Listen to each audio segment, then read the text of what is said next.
नमस्कार, मैं खुशी और आप देख रहे हैं हिंद सागर। आइए नजर डालते हैं आज की बड़ी खबर पर। सरकार ने टोल नियमों में बड़ा बदलाव किया है। इस राहत भरे बदलाव के जरिए अब जीएनएसएस से लैस निजी वाहनों को 20 किलोमीटर तक टोल टैक्स नहीं देना होगा। दरअसल नए नियमों में कहा गया है कि वैश्विक नेविगेशन उपग्रह प्रणाली जीएनएसएस से लैस निजी वाहनों के मालिकों से राजमार्गों और एक्सप्रेसवे पर रोजाना 20 किलोमीटर तक के सफर के लिए कोई शुल्क नहीं लिया जाएगा। इस संबंध में सड़क परिवहन और राजमार्ग मंत्रालय ने मंगलवार को अधिसूचना जारी की है। इसमें राष्ट्रीय राजमार्ग शुल्क दरों और संग्रह का निर्धारण नियम 2008 में संशोधन किया गया है। अब इसे राष्ट्रीय राजमार्ग शुल्क दरों और संग्रह का निर्धारण संशोधन नियम 2024 के नाम से जाना जाएगा। नए नियमों के मुताबिक राष्ट्रीय राजमार्गों और एक्सप्रेसवे पर 20 किलोमीटर तक की दूरी तय करने पर कोई शुल्क नहीं लिया जाएगा।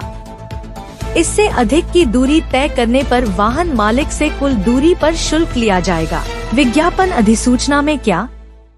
अधिसूचना के मुताबिक राष्ट्रीय परमिट रखने वाले वाहनों को छोड़कर अगर किसी अन्य वाहन का चालक या मालिक राष्ट्रीय राजमार्ग, स्थायी पुल, बाईपास या सुरंग के रूट का उपयोग करता है तो उससे जीएनएसएस आधारित उपयोगकर्ता शुल्क संग्रह प्रणाली के तहत एक दिन में प्रत्येक दिशा में 20 किलोमीटर की यात्रा तक कोई शुल्क नहीं लिया जाएगा। पायलट आधार पर लागू करने का फैसला किया था। इससे पहले मंत्रालय ने जुलाई में कहा था कि उसने फास्टैग के साथ एक अतिरिक्त सुविधा के रूप में चुनिंदा राष्ट्रीय राजमार्गों पर उपग्रह आधारित टोल संग्रह प्रणाली को पायलट आधार पर लागू करने का फैसला किया है।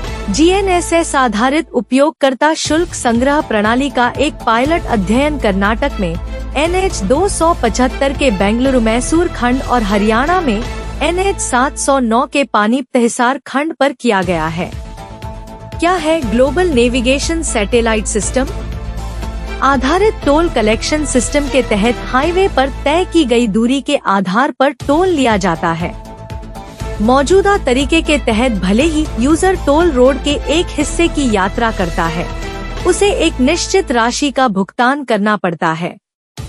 सैटेलाइट आधारित सिस्टम वाहन की गतिविधि को ट्रैक करती है और वाहनों में लगे ऑन बोर्ड यूनिट की मदद से शुल्क की गणना करती है। जीएनएसएस और जीपीएस में अंतर?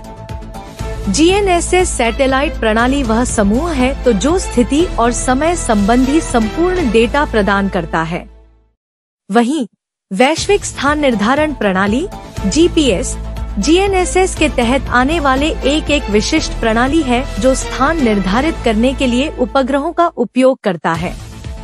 आसान भाषा में समझें तो जीएनएसएस उपग्रहों का एक समूह है जो पृथ्वी पर मौजूद रिसीवर्स को डेटा प्रेषित करता है। वहीं जीपीएस उपग्रहों और रिसीवर्स का एक नेटवर्क हो किसी स्थान विशेष की जानकारी देता है। अब तक के लिए बस इतना ही। फिर होगी आपसे मुलाकात ऐसी एक और बड़ी खबर के साथ।